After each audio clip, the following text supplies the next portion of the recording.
Hello ladies and gentlemen, and welcome back to Disco Elysium. We are picking up right where we left off in the last episode, having had a particularly disturbing conversation with this man here. Gotta be honest, that conversation wore me out.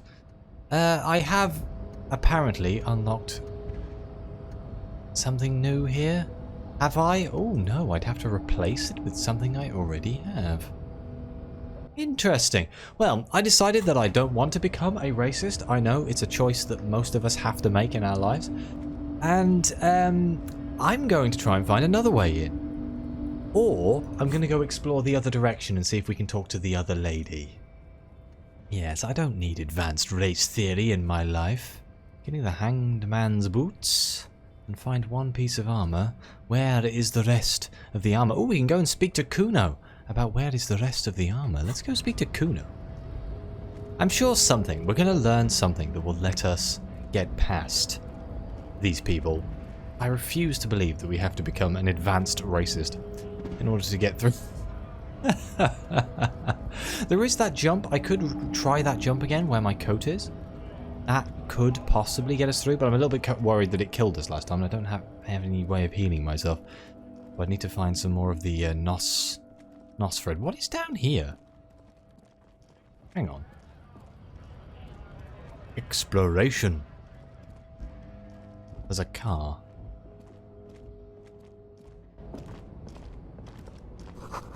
A foreign car, kept in good condition. In crates? There's a person over there? What's in these crates? Can I steal? Money. Let's go. I'm a little bit far off my my real required for the night, though. The small, wrinkled woman does not greet you. She nods along to something on her radio. A photograph is clutched in her hands, and there is a warm smile on her face.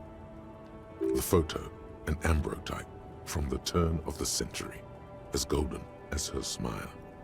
Ambrotypes are really cool. If you've never seen an ambrotype before, Google it, I suppose. Like original photography, but not quite. It's the warmth of a winter night's fire. Maybe she could give you comfort and shelter, some cigarettes and food money. Maybe she's your grandma. Snap your fingers in front of her face? What kind of person does that? Excuse me, ma'am. I'd like to ask you some questions. No response. Wherever this woman is, your words fail to reach her. Grandma? Nothing. Her smile just keeps widening. Her hair is grey like lead. Okay, I guess I'm going to try and snap my fingers in front of her face. Wait, The lieutenant stops you before you can snap. she's just a distracted old woman. Better to leave her alone. Why? Why? I just told you why. If you say so. Okay. So, Kim doesn't like the idea of us snapping our fingers in front of old ladies, which I guess I can get behind it. Oh god, what is around here? The snow is getting heavy as well, which is awesome. Oh, there's something down here. Add a white tank top. +1 to physical instrument.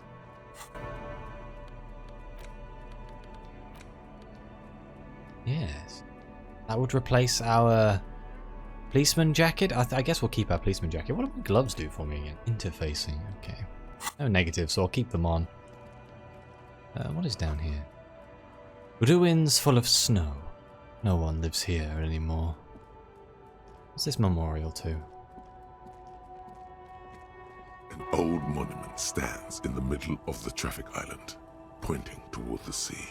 It looks as if it's been reassembled piece by piece, secured and mounted in the air with the aid of numerous ropes and rods. Who is this?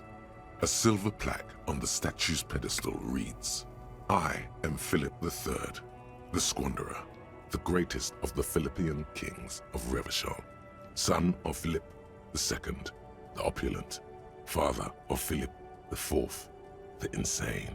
Oh, well, okay. That obviously went downhill. Not a good track record of mental health in that family. Can I pass this encyclopedia check? 58%. Even by the standards of the Philippian kings, old sumptuous Philip was known for his profligacy. In what way? Well, he blew through the whole national treasury, starting the decline of one of the penultimate century's greatest superpowers, the suzerain of Revachol. Oh, brilliant. His own maladministration foreshadowed the fall of the monarchy. During the anti-centennial revolution, an end to his family line and the monarchy on the Insulindian Isola.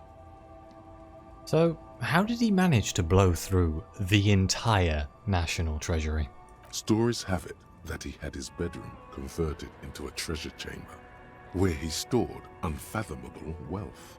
Krugerrands, bars of gold, ornate weaponry, armor, and various chalices. I feel like me and this man would connect on a soul level. He called it the Sol Aurum. It was obscene. There were whispers he slept on a huge pile of gold-dipped feathers, like some obese dragon, instead of a bed, like a normal person.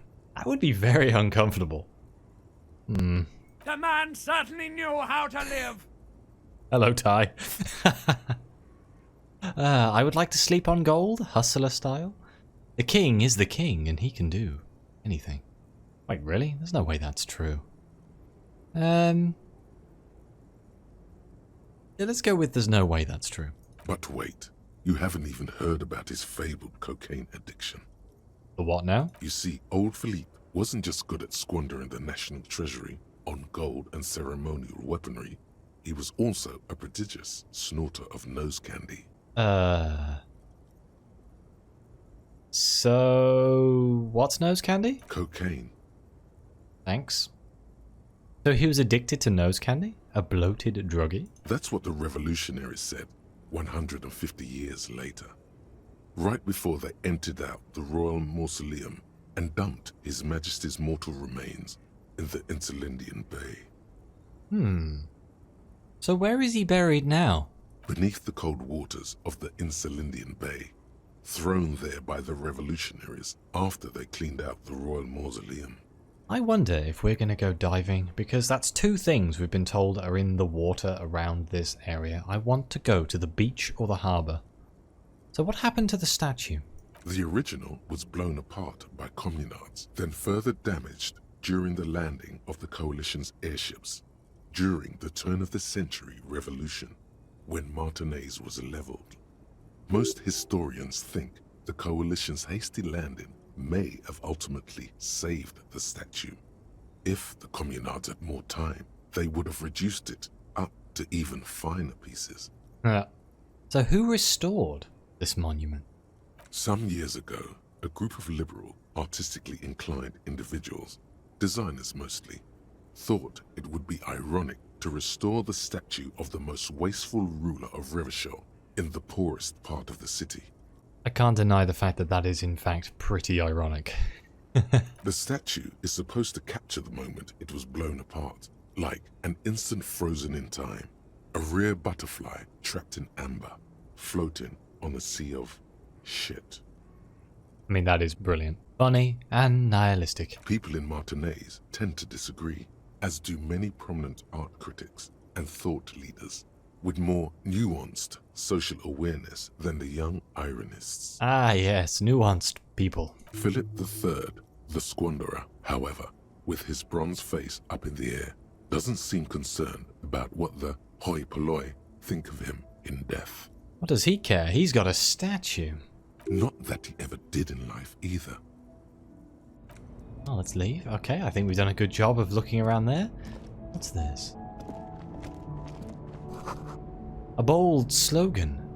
Humanox covers the truck. I wonder, right, if I'm going to be able to sneak into that place at night when everyone's gone to bed. I haven't spoken to this truck driver over here, have I? There's the gardener up there. I assume you're a truck driver.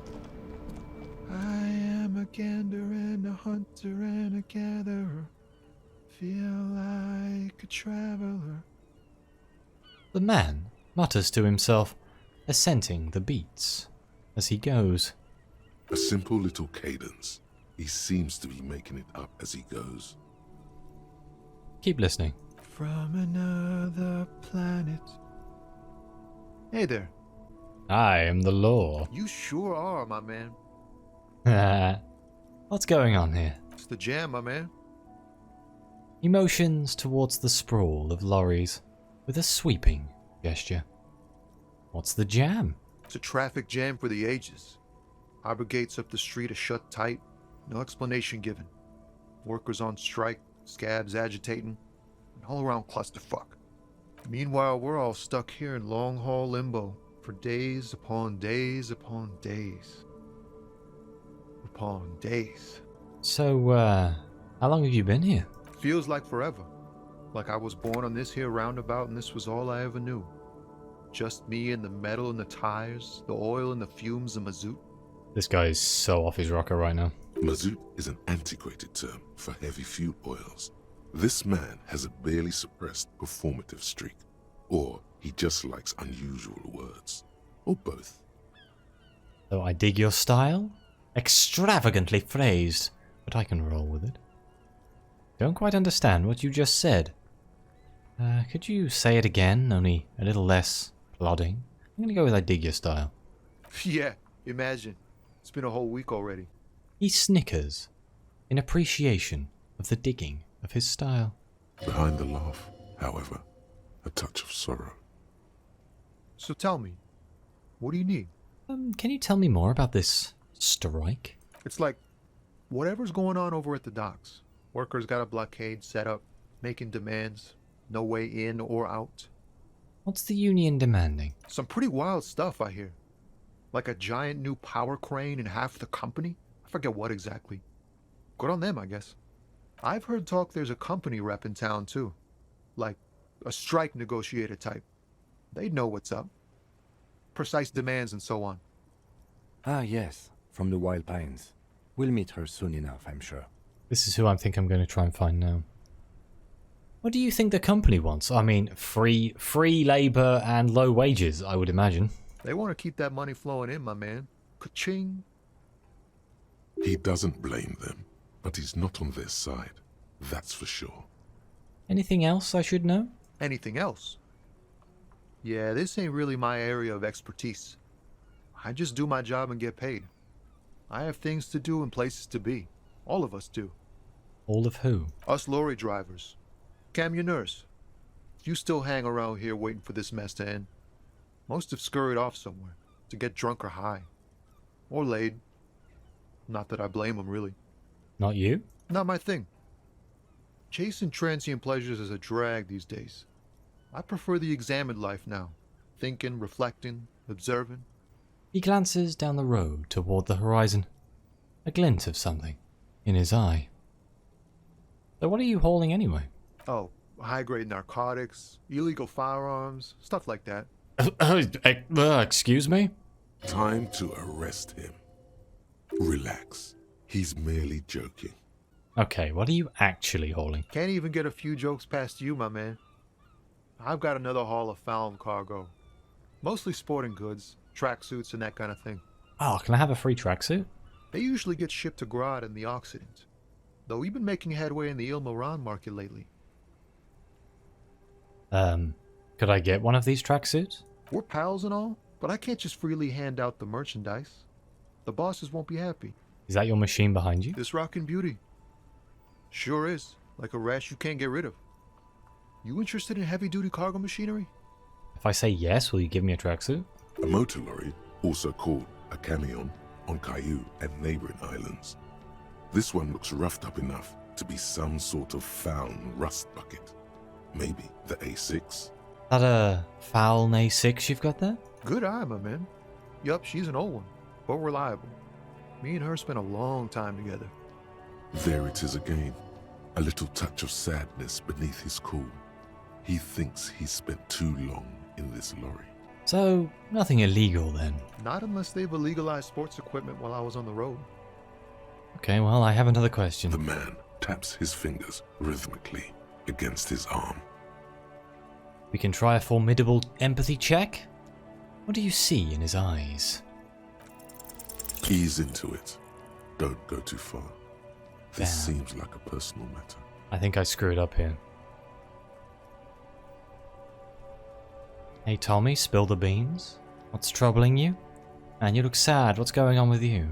Go with the second option. Oh my man, I want to know about your soul. You really are the law, aren't you? I get that being bluntly observant and inquisitive comes with the territory, but it certainly doesn't help with your conversational skills, does it? No. That all the beans you got, Tommy? Damn, it really is hard to talk, man to man. Care to spare some change? Huh? Oh. No, I ain't got any money. They don't want to pay for unfinished work. They who? The bosses, man. Makes sense. First work, then pay. Makes sense. It sucks is what it does. Maybe don't tell people. The people they don't like are actually right. Nah. I'm good for now. Don't be a stranger. He gives a salute with 2 fingers. Oh, well, the lights are going down. Let's go see what is down the road this direction. And we'll see if there's anything to interact with. There's a bench. I mean, I could go... Yeah, actually, no. Let's go speak to Kuno. Oh, hello. Some great tectonic force has cracked the pavement like an eggshell. We have 2 things here. The damage looks like it could have been caused by an earthquake. Maybe a sea monster did this to the plaza. Yes. A sea monster. I think the beach is obviously that direction. Is Kuno still here? Hey, Kuno. Yeah, he's still here. Let's ask him about the fact that he lied to us. Fuck does Kuno care? I talked to Manana about the armor. So? He raises his eyebrows, projecting aggressive indifference. You should thank him. The tip really paid off. Good job, Kuno. What? Don't be playing Kuno off as a snitch bitch. The oldest trick in the book, people. Are you snitching, Kuno? This is some ancient bullshit, people. Kuno would rather take 10 than snitch. Pig's full of shit. Get the fuck out of here. You found a real nice button to push. Turned the tables on him. Well, we can tell him we found his shack. Yeah, did you fuck in there? What was with the pig's head? Oh, that? Kuno decapitates pigs. That's just a Kuno demo tape. Were you trying to send a message of some sort? Yeah, to the both of you. Watch your ass in Kuno's town, or Kuno's gonna fuck your head off. I found a plate covered with powder residue. Know anything about it? That's where Kuno gets his daily hit of electric. Kuno Shazam. Kuno rides the fucking lightning in there, pig. Bet you'd like to ride the lightning too, wouldn't you? You feel tired and old, but you could have that sparkle in your eyes. Is that my coat up there? I'm pretty sure it's mine. What's your coat waving in the wind? Is it? You got pretty fucked. Kuno's surprised you've still got your head after all that. After all what? Don't sweat it, drunk pig. Kuno will keep your nasty secrets. Kuno's not snitching. He's saying you climbed up there. He probably saw you do it. Oh. Yep, that conclusively explains how the coat got up there. What's with the tube of Magna Solam, Kuno? It's a vitamin, pig. Don't you know anything? He looks at you like you just pointed at the sun and asked what it was. You could use some. It's magnesium, right? Yeah, it's the mag. You fucking need that shit to stay on top of your game. Kuno goes through like a tube a day, rips mag like a motherfucker, and you could use a bottle. Oh, don't teach him, Kuno. He's gonna use it against you, Kuno. I know all about the magnesium. I rock it all the You're time. not getting this, pig. It completely takes away the hangover. It's like you didn't do anything. Like you stayed home playing with your choo-choo. He looks at you, eyes bulging. Fuck you, pig. Don't do mag. You're gonna OD and you're gonna fucking die. Probably not wrong. Could I get to the harbour from the roof? Of course you fucking can.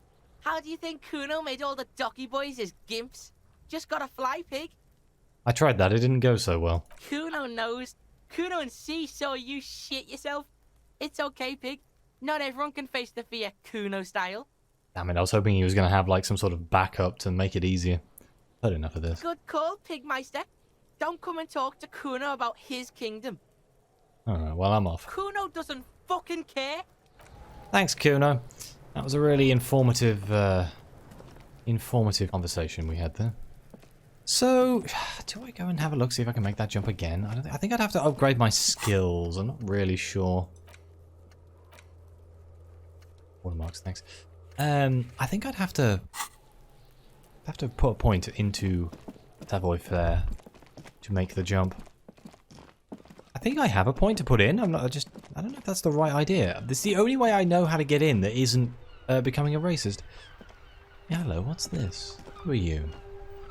This is very much the exploration episode. This book has a rose, a pistol, and a half-naked dame on its cover.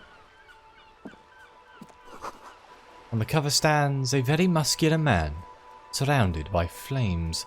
This is a bookshop? Hello, sir. Step right in. The store is open. A young girl with chubby red cheeks waves at you, smiling. Her nose is also red from the cold. Hello? Are you interested in a new and exciting book? She stomps her feet to feel warmer. What kind of store is this anyway? It's a bookstore, sir. We sell books, postcards, and some board games. It's called Crime, Romance, and Biographies of Famous People. Whoa, whoa, whoa, whoa. Hold your horses, little girl. Wait, what? That'd be ridiculous. I know what all of these things are. You're fooling nobody. Don't you sass me, Encyclopedia. Sir, are you okay? You've been standing here silently for a while now. Is it okay if I ask you some questions? Okay, sir. I'll try to answer any questions you have. I hope they're about books. What's your name? My name is Annette, sir. My mum, her name is Plaisance. She owns the store. She's inside minding the register or organising the stock. The girl gazes at the window, then suddenly jolts, her eyes wide, as if recalling something. Feel free to step in and browse our wares. And you're standing out here in the cold I'm because... signalling that the store is open. Otherwise people might not know. They'd miss out on the crime, romance and biographies of famous people. Do you not get a sign? A sudden gush of wind turns the pages of the books on the counters. She covers her face, smiling. But she's cold. You're cold. Can I help in some way? Kind of you to offer, sir. If I had my coat, maybe I could give it to her? I don't know. She doesn't know what else to say. What could you do to help her anyway?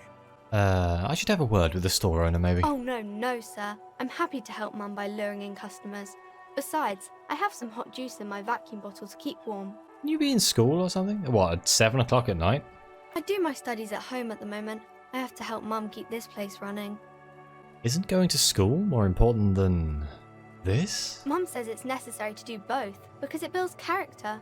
Mum says a proper worker is dutiful. That's how you get ahead in life. You succeed. So, how's the business going? Mum says it's peachy. She was a little afraid at first. There's talk about this house being cursed. Interesting. Behind her, the window has been boarded up. You sense the boards creaking, twisting for a second, and some kind of doubt in her tense shoulders. Cursed in what way? Cursed in the way that makes them say that no business has ever really thrived here, sir. That they all go... Bankrupt? Exactly. But we've been doing fine so far. This sounds rather serious. I should probably look into this. Narrow your eyes and look through the creaking boards on the window. We can go into the bookstore and ask about the case, but I don't see much more to look into here. The lieutenant makes a note in his notebook. Yes. Please do also look at our wares inside. The postcards and board games are there, sir. Light turned on in the shop. Because it's 8 o'clock. What do you know about the other failed businesses? Other than the lights come on at night, apparently. Nothing really, sir. Mum doesn't allow me to sneak around in the back rooms or the cellar. I don't really know what's there. So how does this curse manifest itself? Does not manifest itself in any way. It does not exist. I liked it better when we were talking about whether it's appropriate to stand out in the freezing weather. But Kim, the plasmic manifestations. No such thing. The lieutenant stands at your side, stern and serious. Anything else you wanted to talk about, sir? That's enough about the curse for now. Maybe I can tell you about some of our books instead. What is this crime business? Crime fiction is about murders or burglaries or things like that, and the work of a policeman or a private detective who's trying to solve a crime and catch the criminals. Wait, not fiction. I need to know what crime is. Oh, okay, I get it. Crime, murder gets the people going. And it's kind of like a puzzle too. You can guess who the criminal is or how the good guys are going to catch him. I'm a policeman myself, by the way. You don't look much like a policeman. Wait, what does a cop look like then? Didn't mean to offend, sir. Sorry, sir. It's just that you don't look like Dick Mullen. She points to a book cover on which you see a strapping Vespertine officer. He stands grimly over the body of a dead woman. I used to be exactly like that Mullen guy. Then I decided to live a little. You know, nobody actually looks like the guy in the picture. It's just a stupid fantasy of a man. It's not your body that's important in police work anyway. Point to your head. Wow, look at that guy. I'll never be as good as Mullen. Go with that one. Don't say that. He's not even real. You're real. That's right. A real failure. Or overshadowed by a fake man. That's harsh. Let's go with failure. Cheer up, sir. No need to compare yourself to a fictional character. Maybe you can show me some real deductive police work, sir. Like in the books. Oh, we have a check? A composer check? Can we get this to go higher? What is romance? It's the type of book where there's a rich lady and she has to choose between the good man and the bad man. She smiles at the thought, perhaps imagining herself in that situation. Or there could be a story about a poor lady getting a rich man. It's about man and lady business, sir. What about a poor man getting a rich lady? What about when both of the men are bad? What about when everybody is poor? What about a book where the man and the lady business doesn't work out at all? Let's go with what about when everyone is poor? That's really not a proper romance story. That's more like everyday life. Yeah, poor people are boring. Ah. Sometimes you have to write about real life things. Not in romance books, sir. These are about nice and pretty people, and everyone is happy in the end. What about a poor man getting a rich lady? It happens, but usually the guy gets rich in the process. Or should actually be rich himself, but has lost his family property unjustly, like during the revolution or something. I see. Those are unhappy books, for most of the pages. People sad about what they have lost, but then it all turns out just fine in the end. What about if both men are bad? These are not very common. You can't have a choice between bad and bad. Nobody wants to read a story like that. What happens if it's written really well? Well, maybe then it's fine. Maybe if the lady then decides not to pick either, because she doesn't need a bad man. Yes, that would be interesting. What about a book where the man and lady business doesn't work out at all? I haven't read many of those. Maybe you should ask Mum. Maybe I will. I'm sure she can help out. Anything else you're curious about? That's enough romance for me. I had other Maybe questions. some about other books? Who are these famous people? Oh, kings and queens and generals of old, or artists and writers, or musicians, those kinds of people. There's usually something extraordinary about them. She scratches her cold, reddened cheek and continues. I think that's why people read them, to find the secrets of their fame. Seems like most people who read those books fail to get more famous from reading them. True enough. Reading those doesn't make the readers more famous, does it? But it does make the famous people more famous. Almost like it's a scam. Fame sounds delicious. Maybe someone will write a book about me one day. Yeah, 100%. Why would they do that, sir? Because I'll be a superstar cop in the papers and everything. That'll show them. That's so cool. Maybe they'll make you a book cover picture and everything. Standing over a dead body, holding a gun. Hell yeah, let's go. Right, we have this. It's 72% chance. +1 because there should be a book of me. +1 because we saw she's cold. And +1 because she's afraid of the curse. The girl keeps her hands folded, hidden. Why is that? Hey, why do you keep your hands folded? What do you mean, sir? She looks wary. She knows where this is going. You don't need to be worried. I'm here to help. She looks around anxiously. Her hands remain folded in front of her. She doesn't want to show them. The lieutenant stands by, looking at the two of you with little interest. A facade of true professionalism. He is far more intrigued by the situation than his poise reveals. It's okay. She brings out her reddened hands, her nails frayed, nearly chewed down to the flesh. Oh, you bite your nails? And you knew this from me keeping my hands folded? Yes. No, there are a few other hints. Well, that proves nothing. Anyone could do an easy deduction like that. Her eyes flash with defiance. She's not impressed.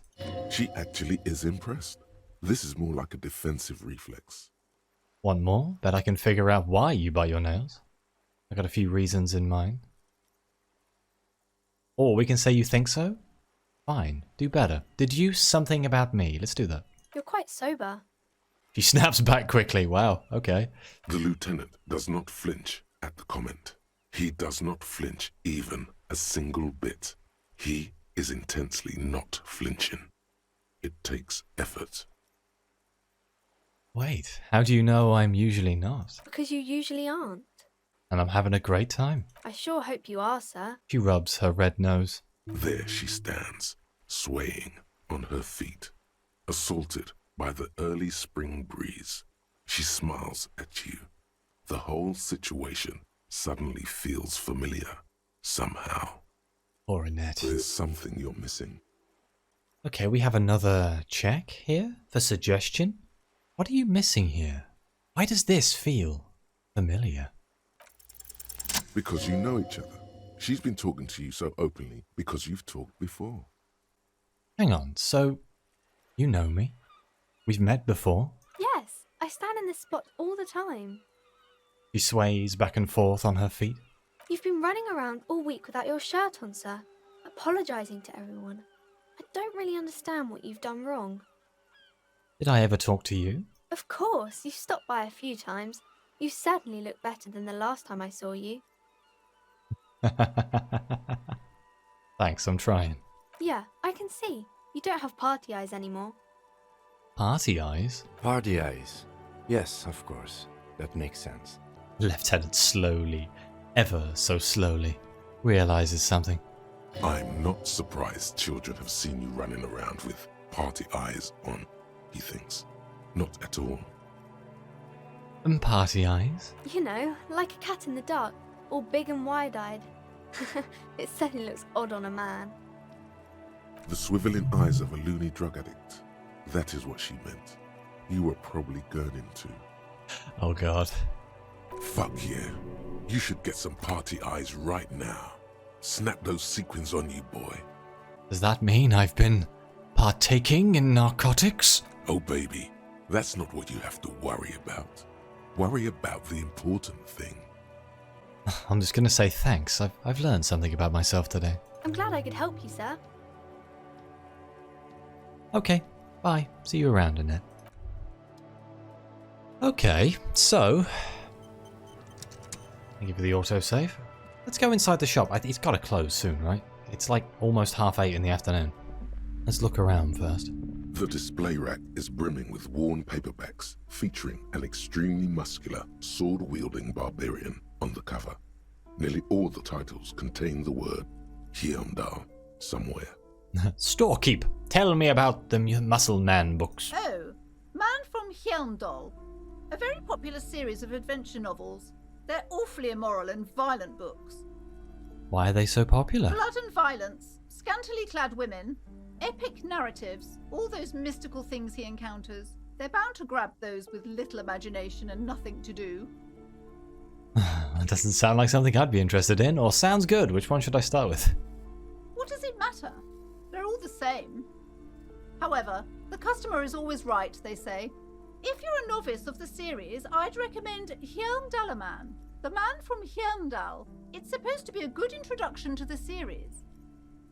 Oh, I don't have enough money. Let's look through the display of books. Rows and rows of Heimdallamen blur your vision. You make out some titles. Man from Heimdall and the Mammoth Riders. Man from Heimdall Return to Heimdall. And the solipsistic, Man from Heimdall and the Heimdall Man. Good God, how many are there? Maybe 100. Man from Heimdall and the sages at the end of the world. Man from Heimdall and the false god. Man from Heimdall and the scorched earth. Man from Heimdall, the Heimdall colonies. Man from Heimdall and the swamp beast. Man from Heimdall and the snow crabs. Okay, because the voice actor went out of his way to say all of these, I'm going to say, is that all of them? Not even close. Man from Heimdall in hell. Man from Heimdall and the forest of slaves. Man from Heimdall under the lake. Man from Heimdall, Heimdall burning. There's even The Trial of Death, a pastoral combat gamebook set in the world of Heimdallaman, and so much more. Let's leave. We talk to the lady. Let's keep looking around. Old sports magazines tucked away in a dark corner.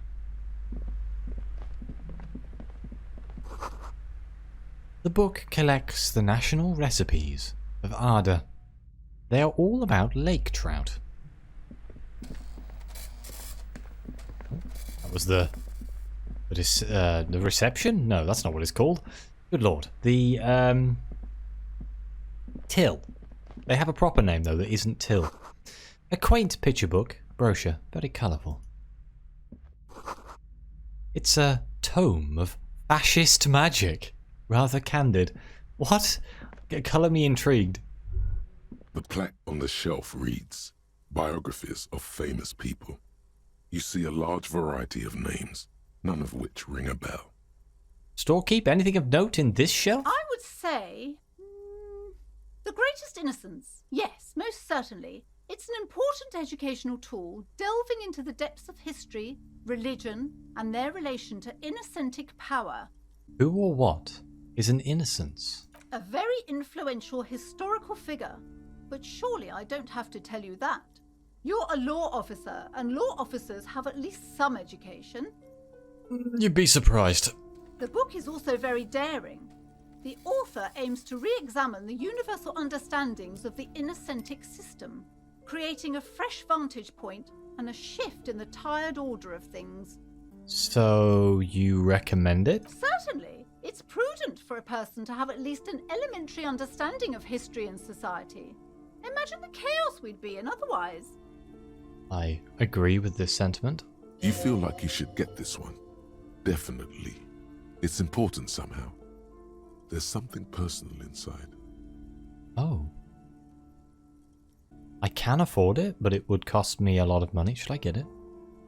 Let's look through the display of books. Browsing through all the books with all their names makes your head spin. None of these seem important or relevant. It's all just vapid egoism. Suddenly, a particularly odd title catches your eye. It reads, High Speed Love, the tragic true love story of Jacob Irv and Alfie Delatraz, by one Cecilia Averbrook. What's it about? High Speed Love chronicles the romance between two of the finest tip-top tourney racers in history. One of them is the madcap driver, Jacob Irv. His blonde mane graces the cover. Next to Irv's life story, you see a slim biography of an Occidental rock star called the Anti-Star. He's famous for shooting morphine into one of his eyeballs and cocaine into the other. Oh. Next to that, Revacholian radio personality Guillaume Bevy stands in front of a rundown drug den. He's a permanent fixture on Channel 8, reporting on real-life crime and ruining cops' days. I really must insist you buy one of the books. Reading them is not for free. Do still browse though, but not too long. She understands she has erred against the customer and immediately corrects course. I'm sorry, I did not mean to rush you. You are browsing. Go ahead. Take your time. Time is commerce. I'm going to buy this book. I'll probably regret it, but I'm going to do it. A true cultural touchstone. Enjoy the read. Thanks. What's over here? Please, is this a map? Several maps have been attached to a bulletin board hidden inside the alcove. They're held up by small pins. The board has come loose from one corner. The maps look old and faded. Your eye catches a map of Insulinda, a map of Revachol, and a map of Martinez. Storekeep, can I buy these maps? I'm sorry, officer. The map of Martinez is the only one available. The other two are not for sale anymore. And besides, you could scarcely afford them.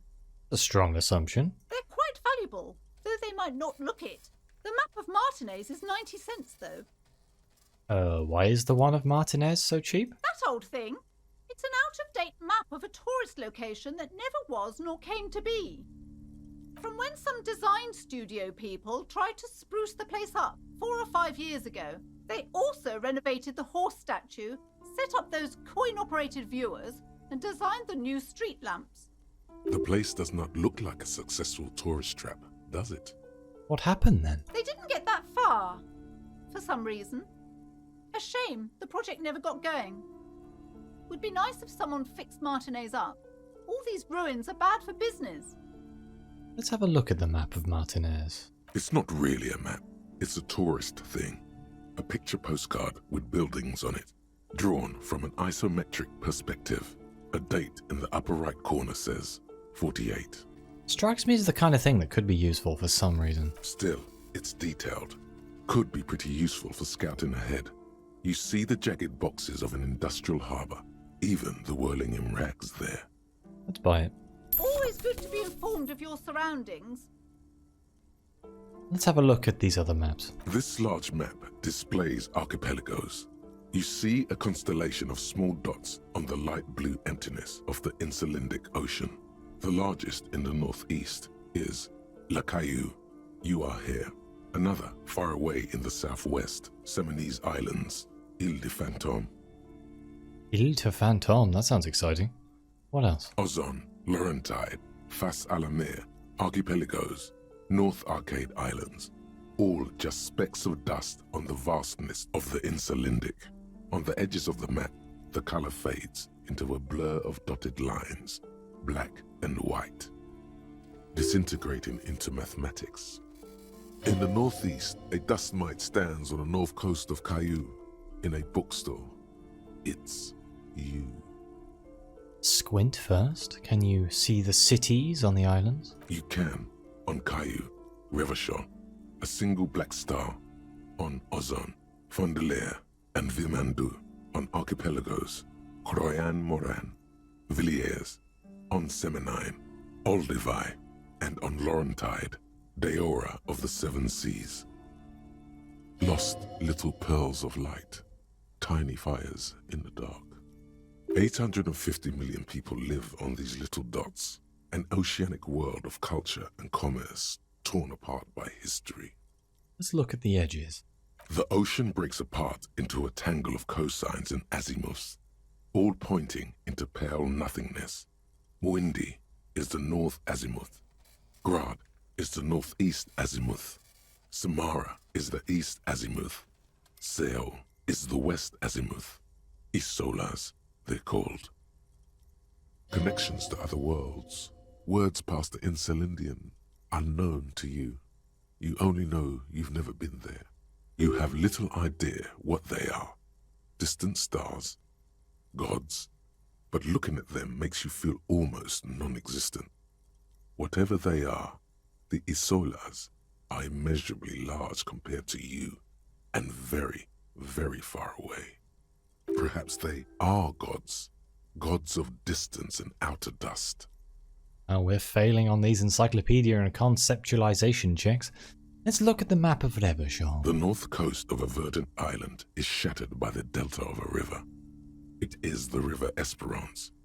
Countless bridges put the shards back together, connecting city blocks to river islands. La Delta says a great artificial heart in the center, teeming with life forms and construction. To the east, rolling hillsides, Le Jardin, Stella Marie, the suburbs of Saint-Baptiste, swallowed up into the megacity. They sound rich to you. This is Revachol East. The west of the river? Hudon, it's somewhere to live. Not bad. Then there's Jamrock. It's bad. People shouldn't live there, but they do. Then Forburg. It's almost as bad, and much larger. Then Coal City. It's the worst. The Martinez? It's so small you can't even see it on the map. No, wait. There it is. North of Jamrock. The strip of coast next to the Greater Revachol Industrial Harbour. It looks downright despondent.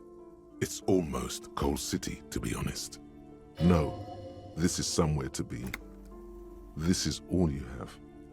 But it's still something.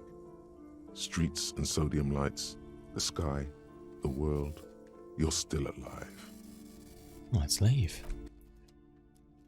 Okay, well, before we look around this shop anymore, I think I'm going to end this episode here. So thank you very much for watching. Please like, subscribe, let me know what you think. Your comments are greatly appreciated. And as always, I'll see you next time.